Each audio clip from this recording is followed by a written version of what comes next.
좀 쑥스러운 시간인데요. 옆 사람하고 인사 한번 하겠습니다. 예수님 부활하셨습니다.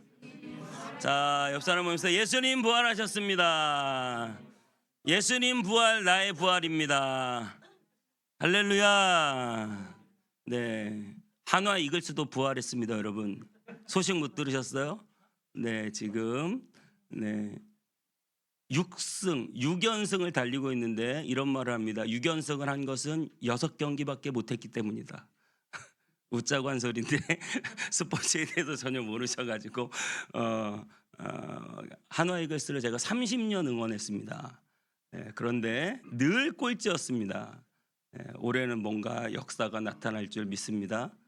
별로 뭐 내일 아니니까 여러분, 정말 부활은 좋은 거예요. 예수 그리스도께서 다시 살아나시고 우리에게 새로운 생명을 주신 것은 너무나 좋은 것입니다. 여러분, 부활은 우리가 미쳐서 하는 소리가 아니죠. 어떤 정신병동에서 이런 말을 하고 다니는 사람이 있었대요. 나는 나폴레옹이다. 그래서 하도 그 소리를 하길래 정신병원에 데려갔어요. 그래서 나는 나폴레옹이다 하고 막 옆 사람들 막 소리치면서 돌아다니니까 한 환자가 옆에서 물었대요. 누가 너한테 나폴레옹이라 그러냐? 그랬더니 그 사람이 당당하게 하나님이 그러셨다. 그러니까 그 사람이 뭐라고 했는 줄 아세요? 옆에 있는 사람이 난 그런 적 없다. 여러분, 우리가 지금 미쳐가지고 예수님이 부활했다고 말하는 거 아니잖아요. 저와 여러분들이 정신이 온전한 상태인데도 우리 예수 그리스도의 부활을 찬송하고 높여드리고 있는 줄 믿습니다. 여러분, 예수님이 부활했다고 하는 사실은 절대 우리 기독교에 이게 가장 중요한 날이에요. 그 어떤 날보다 이 부활절은 중요한 날이고 기쁘고 행복한 날인 줄 믿습니다. 왜냐하면 이 부활이 없으면 기독교라는 것 자체가 존재할 수가 없어요. 부활하셨기 때문에 교회가 존재했고, 부활하셨기 때문에 우리가 예수 그리스도를 믿게 됐고, 부활하셨기 때문에 기독교라는 문명이 지금 21세기까지 이 수많은 세월 동안 전 세계에 퍼져나가고 있는 것입니다. 예수님이 부활하지 않고 그렇게 죽고 끝나셨다면 그 누구도 그리스도를 구주로 고백할 수 없습니다. 여러분, 부활이 사실이라는 것에 대한 논리적 증거를 제가 간단하게 3가지만 빠르게 말씀드릴게요.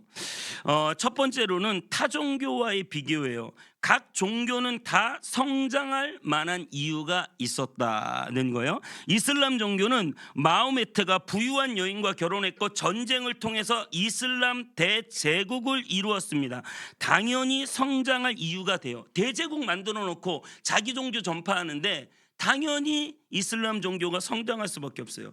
유교는 공자라는 사람이 80세를 살면서 최고의 지위에 올랐고, 그리고 수많은 제자들을 만들었고 수많은 책들을 펴냈습니다. 그는 그 당시 가장 영향력 있는 학자요 지도자였어요. 그래서 엄청나게 많은 제자들이 몰려왔고 엄청나게 많은 책들을 썼고 그 책들이 바로 유교를 만든 것입니다.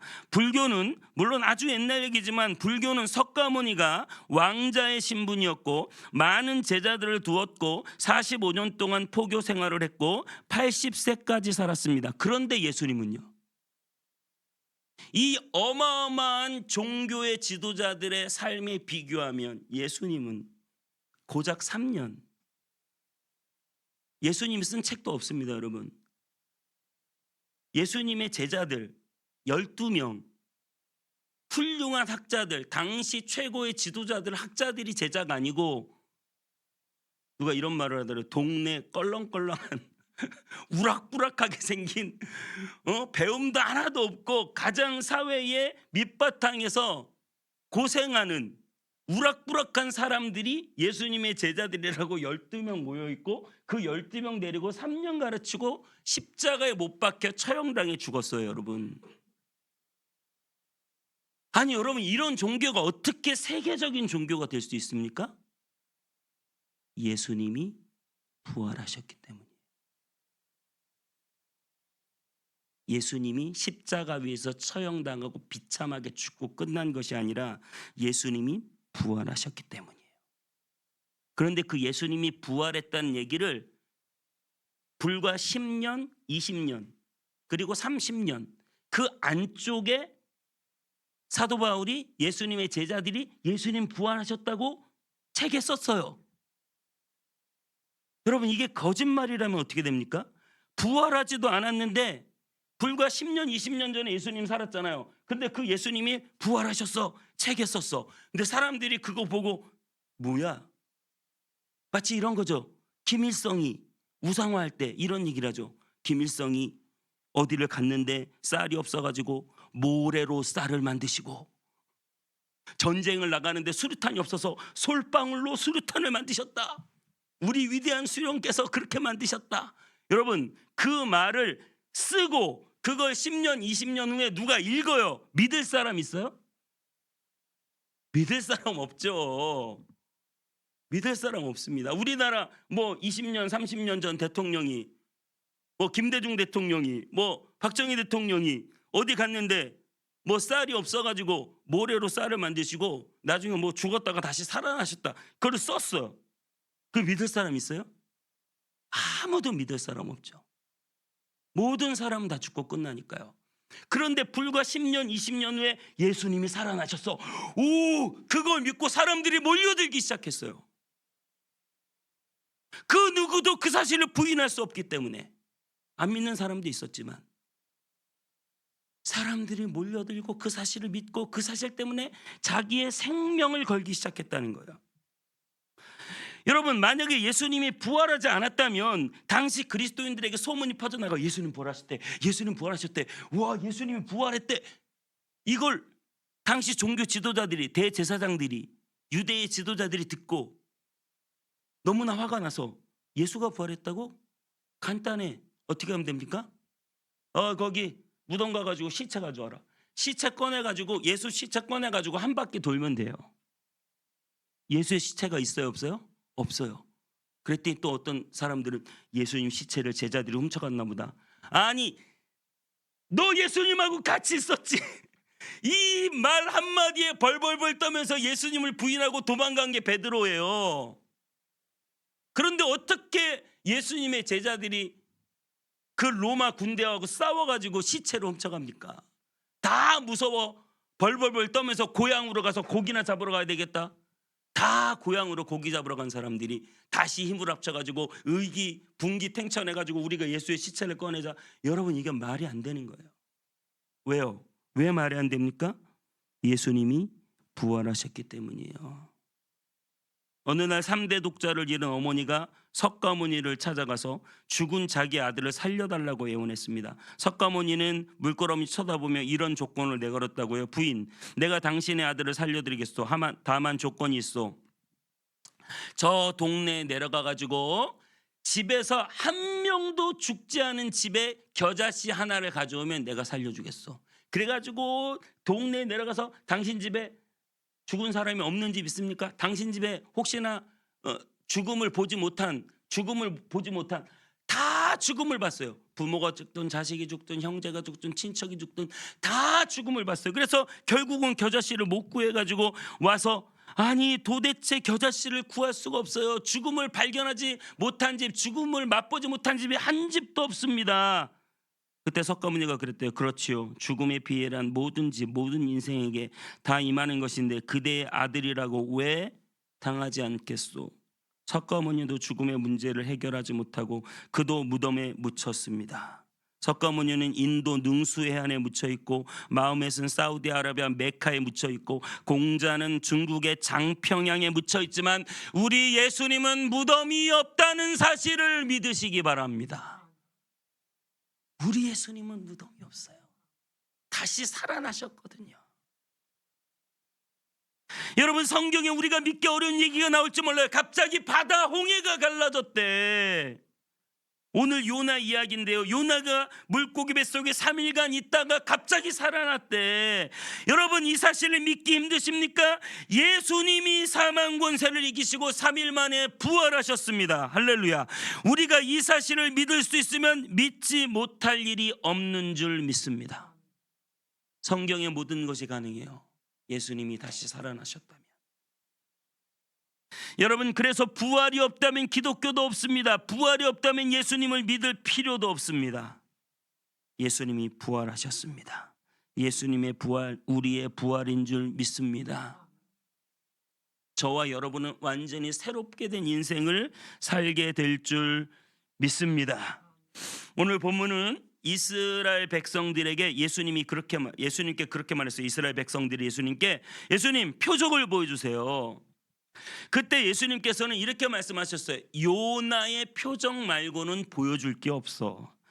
요나의 표적, 예수님 보여주신 요나의 표적은 무엇입니까? 3일 만에 물고기 뱃속에서 살아 돌아온 요나처럼 예수님도 무덤 문을 이기시고 3일 만에 부활하신다는 사실이에요.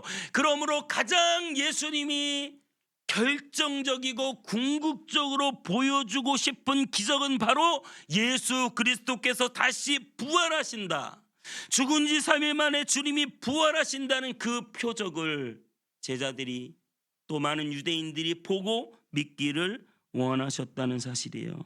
여러분, 예수님의 부활 여러분에게 가장 중요한 사건이 됨을 믿으시기 바랍니다.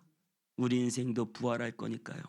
우리 인생도 이렇게 육신으로 살다 끝날 것이 아니라 우리 인생도 영원한 천국에서, 그리고 여러분, 영원한 천국에서 중요한 게 아니라 톰 나이트는 이런 말을 했어요. 우리가 정말 궁극적으로 바라는 것은 몸이 죽어 영원히 천국에 가는 것이 아니라 우리의 몸과 영혼이 영원한 부활을 입는 것이다. 할렐루야. 우리의 몸과 영혼이 영원한 부활체로, 예수님 부활하셨을 때요, 시장하시다고 식사하셨어요. 그러면서 벽을 통과하셨어요. 하늘로 아무런 저항 없이 올라가셨어요. 예수님의 부활, 우리의 부활인 줄 믿습니다. 이 놀라운 일이 저와 여러분에게 이루어질 줄 믿습니다. 여러분, 예수님의 부활은 이런 의미가 있어요. 내 인생의 모든 문제에서도 부활할 줄 믿습니다. 여러분, 어떤 문제가 있든지 간에 예수 그리스도를 믿고 구할 때 하나님께서 그 문제에 서광을 비춰주실 줄 믿습니다. 빛을 주실 줄 믿습니다. 새벽빛이 되어주실 줄 믿습니다. 캄캄한 밤이 지나고 새벽에 빛이 떠오르듯이 저와 여러분에게 서광이 비춰올 줄 믿습니다. 새로운 인생이 시작될 줄 믿습니다. 오늘 2절에 요나는요, 다시스로 가는 배, 원래 하나님이 니느웨로 가서 복음을 전하라고 했는데 다시스로 갔어요. 그러다가 하나님이 그 배를 뒤집어 엎으셨어요. 그래서 요나가 바다에 빠졌어요. 그래서 물고기 밥이 됐어요. 그래서 그 물고기 뱃속에서 기도하는 거예요. 여러분, 물고기 뱃속 들어가 보셨어요? 얼마나 음습하고 얼마나 고통스럽고 얼마나 또 냄새가 얼마나 지독할까. 그 위에 산이 얼마나 강력할까. 조금만 손발이 닿아도 다 녹아내릴 것 같을 거예요. 그런 물고기 뱃속에서 요나가 정말 생사의 갈림길에서 금방이라도 죽을 것 같은 그 순간에서 2절에 이렇게 말해요. 내가 받는 고난으로 말미암아 여호와께 불러 아뢰었더니 주께서 내게 대답하셨고 그 수울의 뱃속에서 부르짖었더니 주께서 내 음성을 들으셨나이다. 할렐루야. 여러분이 고난을 당할 때, 어려움을 당할 때, 캄캄한 밤을 만날 때, 죽게 되었을 때 그 고난으로 말미암아 주를 부르고 주께 아뢰일 때 주님이 여러분에게 대답하시고 주님이 여러분에게 그 음성을 들려주실 줄 믿습니다. 그러므로 여러분, 캄캄한 밤, 죽음을 만난 것 같은 어려운 순간이라 할지라도 예수 그리스도를 믿음으로 기도하는 시간으로 만들어내시기를 축복합니다. 하나님은 반드시 여러분의 인생의 저 깊은 절망과 좌절의 수렁에서 이끌어 살려주실 줄 믿습니다. 주님의 부활, 여러분의 부활입니다. 주님의 부활, 여러분의 인생의 고통과 절망에서의 부활임을 믿으시기 바랍니다. 나는 부활이요 생명이니 나를 믿는 자는 죽어도 살겠고, 어떻게 된다고요? 죽어도 살겠고. 할렐루야. 여러분, 죽는 것 같은 위기, 이제는 다 끝났다, 좌절이다, 낙심이다, 모든 소망이 다 끊어졌다 라고 그때 그때 주님이 여러분을 살려주실 줄 믿습니다. 내가 믿으면 하나님의 영광을 보리라 말씀하셨습니다. 여러분, 주님이 지체하시고 주님이 물고기 뱃속에 집어넣으시고 여러분, 그러면 여러분 죽을 것 같고 끝날 것 같지만 여러분 절대 죽지 않습니다. 여러분을 죽이려고 하는 템프테이션, 유혹, 여러분을 죽이려고 망하게 하는 악한 마귀의 유혹이 아닙니다. 여러분을 살리려고 하는 테스트, 시험, 여러분이 시험을 보면 더 실력이 향상되고 더 성장하고 더 바른 모습으로 변화되고, 주님이 주시는 테스트, 시험, 물고기 뱃속, 고난, 환난, 어려움은 여러분을 죽이는 게 아니라 여러분을 살리는 길이고, 여러분을 망하는 게 아니라 여러분에게 더 성장하는 계기가 된다는 사실을 믿으시기 바랍니다. 그러므로 우리는 불같은 시험을 만나도 두려워할 것이 없습니다. 왜냐하면 주님이 붙드시기 때문이에요. 우리가 주님의 이름으로 구할 때 주님이 내 기도를 들으시기 때문이에요. 주님이 나를 죽게 내버려 두지 않고 그 물고기 뱃속에서라도 여러분을 건져주시기 때문입니다. 그러므로 모든 것이 끝났다고 생각될 때, 고난이 올 때 여러분 반드시 역전된다 믿으시기 바랍니다. 십자가 위에서 죽고 끝나는 것이 아닙니다. 역전의 새벽이, 부활의 새벽이 온다는 사실을 믿으시기 바랍니다. 수많은 장례식장을 가보았어요. 장례를 많이 집례하고 인도했습니다. 수많은 사람들의 죽음을 보았습니다. 여러분, 우리 육체가 부활할 수 있다는 것이 그 장례식장이 얼마나 큰 축복인지 몰라요. 제가 예언 하나 할게요. 여러분 다 죽습니다. 기분 나쁘지 들지 마시고. 우리는 다 죽어요. 우리는 다 장례하다가 장례를 치러주다가 장례를 당하게 돼요. 그런데 여러분, 그 장례가 끝이 아니고 그 죽음이 끝이 아니고 영원한 삶이 있다고 하는 사실, 영원한 삶이 존재한다고 하는 사실이 우리에게 소망이 됨을 믿습니다. 그리고 그 죽음이라는 것은 그 영원한 삶을 준비하며 우리가 이 땅에서 어떻게 살아야 하는지 우리의 삶의 지표를 보여주니 이게 너무 중요한 거예요. 그래서 잠언서에서는 정말 인생의 깊은 것들을 배우려면 장례식에 가라고 했어요. 장례식에 가서 그 죽음을 당한 사람을 보고 우리 인생의 가장 깊은 것을 깨달을 수 있다는 거예요. 내 삶의 의미에 대해서 우리가 고찰해 볼 수 있다는 거예요. 여러분, 이렇게 죽고 끝나고 마는 인생이 되실 것입니까? 아니요. 우리는 죽고 끝나는 인생 아니에요. 우리는 영원한 삶을 바라보는 인생인 줄 믿습니다. 그러므로 어떻게 살아야 됩니까? 8절 9절에 이렇게 말합니다. 거짓되고 헛된 것을 숭상하는 모든 자는 자기에게 베푸신 은혜를 버렸사오나 나는 감사하는 목소리로 주께 제사드리며 나의 서원을 주께 갚겠나이다. 거짓되고 헛된 것을 숭상하는 자들. 세상 모든 사람들은 거짓되고 헛된 것을 따라가요. 돈, 물론 돈 중요합니다. 하지만 그 돈이 우리의 실존에, 우리의 살고 죽는 문제를 가늠하지 못해요. 여러분, 돈으로 천국 가는 거 아니에요. 돈으로 영원히 사는 건 아니에요. 그런데 사람은 그게 단 줄 알고 그걸 쫓아가요. 세상의 쾌락, 낭만적인 사랑, 모든 것이 우리에게 모든 걸 다 가져다 줄 거라고 말하는 거짓, 헛된 그것들을 쫓아서 살아가지만 인간은 결국 절망하고 낙심하게 되죠. 우리는 이해할 수 없는 걸 보잖아요. 아니, 저렇게 돈이 많은데 왜 저렇게 힘들어하지? 저렇게 돈이 많은데 왜 심하면 자살을 하지? 어떤 여성들은 저렇게 예쁜 탤런트 주인공, 정말 꿈에도 소원, 저렇게 한번 예뻐봤으면 좋겠다. 근데 그 사람이 죽겠다는 거예요. 우리의 생각하고는 달라요, 여러분.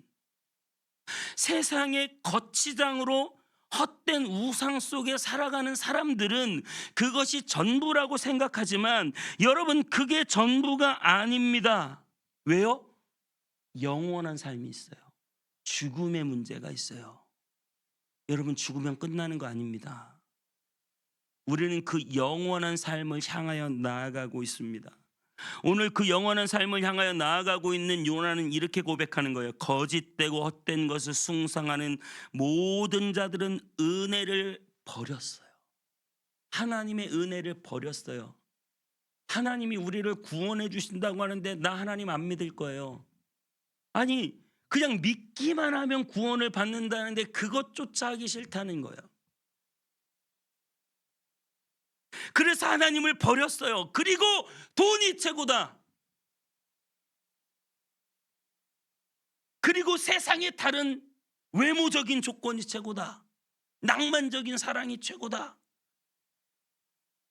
큰 아파트 건물이 최고다.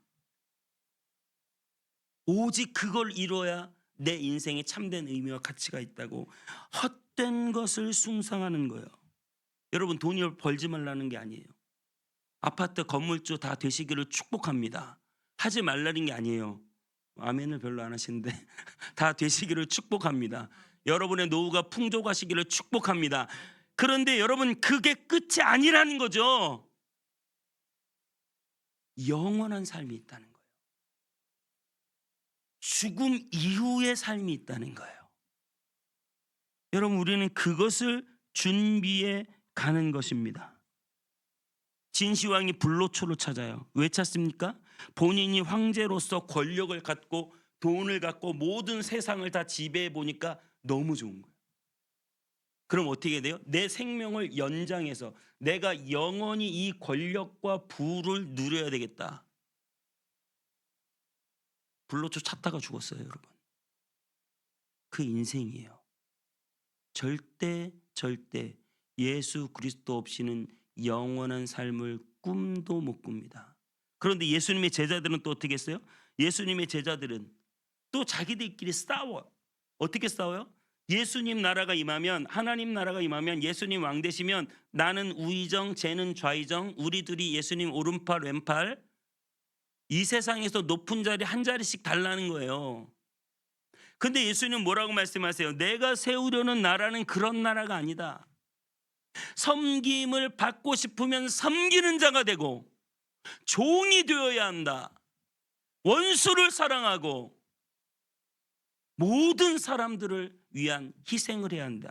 예수 그리스도는 이 땅에 섬김을 받으러 오신 분이 아니라 오히려 섬기려 하고 많은 사람을 위하여 대속물로 자기의 목숨을 다른 사람의 생명값으로 주시기 위하여 이 땅에 오셨다. 여러분, 이것이 우리의 소명이에요.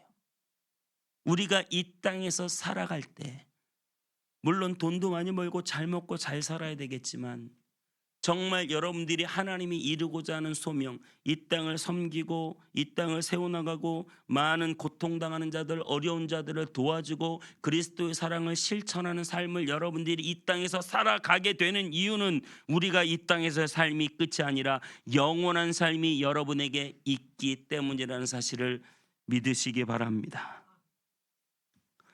그래서 여러분, 나는 감사하는 목소리로 주께 제사드리며 우리의 이 예배가 너무나 감사와 감격 속에 드려지며 나의 서원을 주님께 갚겠나이다.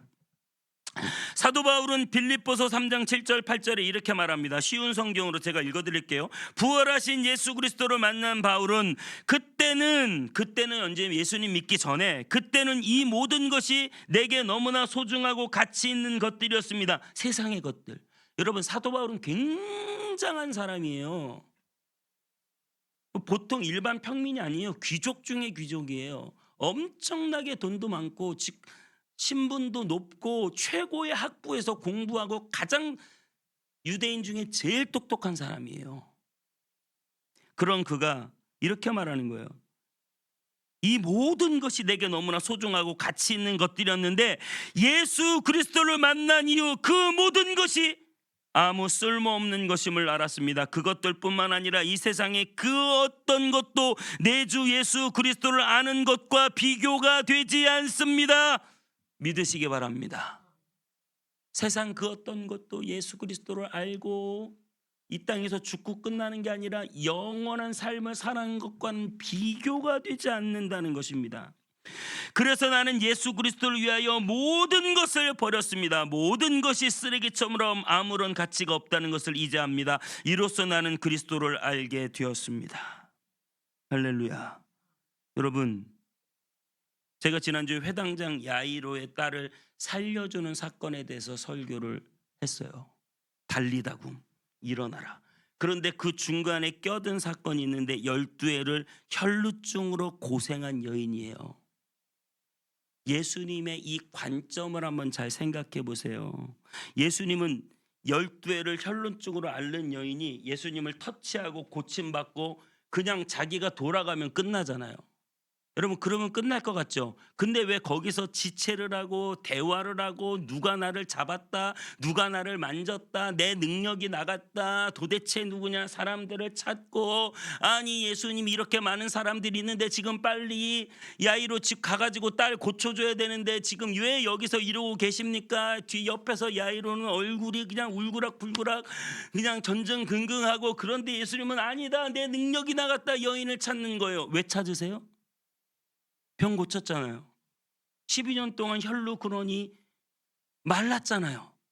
그런데 왜 찾으세요? 병 고치는 게 중요한 게 아니에요. 내 죄 사함을 받았느니라.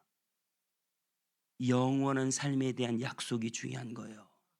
이 여인이 병 고치고 가면 영원히 살까요? 병 고치고 가면 또 죽어요. 여러분, 또 나중에 병들어 죽어요. 근데 예수님은 그녀를 굳이 붙잡고 내 믿음이 너를 구원했어. 너는 이제 영원한 삶을 살 것이야. 굳이 약속하고 대화하고 그 여인에게 신신당부하고 영원한 삶에 대해서 말하잖아요. 그리고 나서 또 어떻게 해요? 아니, 죽었어. 딸이, 야이로의 딸이 죽었어.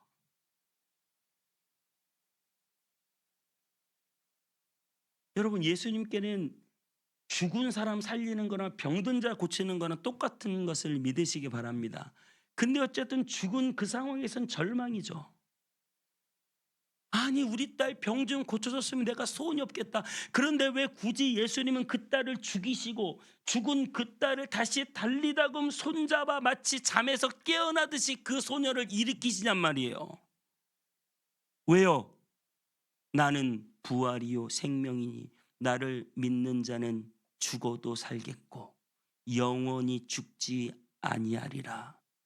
이 사실을 보여줘야 되거든요. 이 소녀가 병에서 만약에 고침받았으면, 예수 그리스도를 진심으로 만나서 그 영혼이 구원받지 못했으면, 병에서 고침만 받았으면 이 소녀가 영원히 살아요? 또 병들어 죽어요. 나이 들면. 중요한 게 뭐예요? 중요한 게 영원한 생명이란 말이에요.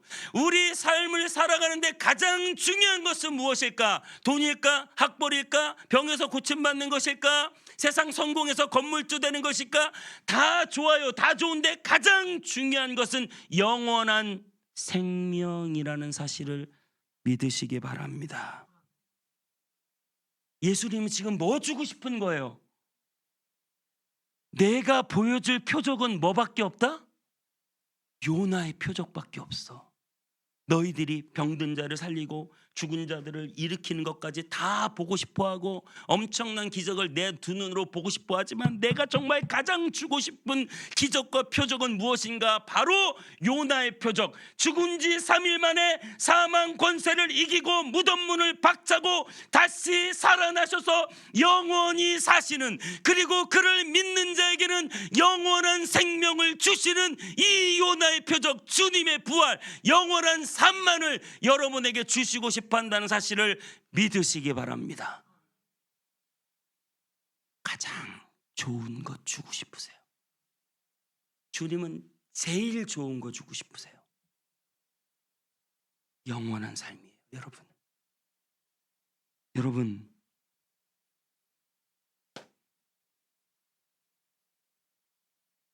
회칠한 무덤이라고 예수님이 말씀하시잖아요. 회칠한 무덤이 뭐냐면, 우리나라도 무덤 같은데 되게 잘 꾸며놓은 데가 있잖아요. 이스라엘은 무덤을 동굴을 파요. 동굴을 이렇게 파가지고 거기다가 시체를 집어넣고 그리고 그 겉에다가 회를 칠한다는 건 아주 예쁘게 꾸미고 장식한다는 거예요. 알록달록하게도 꾸미고 꽃도 그리고 뭐 그 사람의 일대기에도 그리고 여러 가지로. 그래 가지고 엄청나게 예쁘게 꾸며요. 겉을 화려하게 꾸민단 말이에요. 근데 그 속은 뭐예요? 시체 죽어 있어요. 이게 무엇입니까? 회칠한 무덤이에요. 이 세상 예수 그리스도를 믿지 않는 모든 사람들이 자기를 꾸며요. 명품 옷 입고 좋은 차 타고 좋은 집 살고 돈 많이 벌어서 자기를 꾸미는 게 목표예요. 우리 아이들은 어떻게 하든지 좋은 대학 보내가지고 나의 훈장 딱 삼고 이 모든 것을 다 꾸며. 이게 나쁘다는 게 아니에요. 물론 그렇게 해야 돼요. 그렇게 할 수 있으면 해야 되고 그것이 우리의 아주 중요한 삶에 있어서 수단이 될 수 있어요. 하지만 여러분, 그런다고 안 죽습니까? 죽음의 문제가 해결이 됩니까? 여러분 어때요? 영원히 살아요? 우리 모두는 죽음의 문제가 해결이 안 돼요. 회칠한 무덤, 나를 잔뜩 꾸며놓은데 속 안은 시체야. 죽어 썩어 있단 말이에요. 아무런 생명력이 없어요. 여러분 안에 생명력이 없으면 안 돼요. 여러분 안에 뭐가 있어야 됩니까? 예수 부활하셔야 합니다. 여러분 속에 예수님이 죽었는지 살았는지 확인하세요. 내 속에 예수가 죽어 있으면 나는 회칠한 무덤이에요. 내 속에 예수가 살아 있어야 예수의 부활, 나의 부활. 이 속에 예수가 살아나게 되시기를 주님의 이름으로 축복합니다. 영원한 삶을, 이 세상 그 어떤 것으로도 바꿀 수 없는 영원한 삶을 모두 소유하게 되시기를 주님의 이름으로 축복합니다.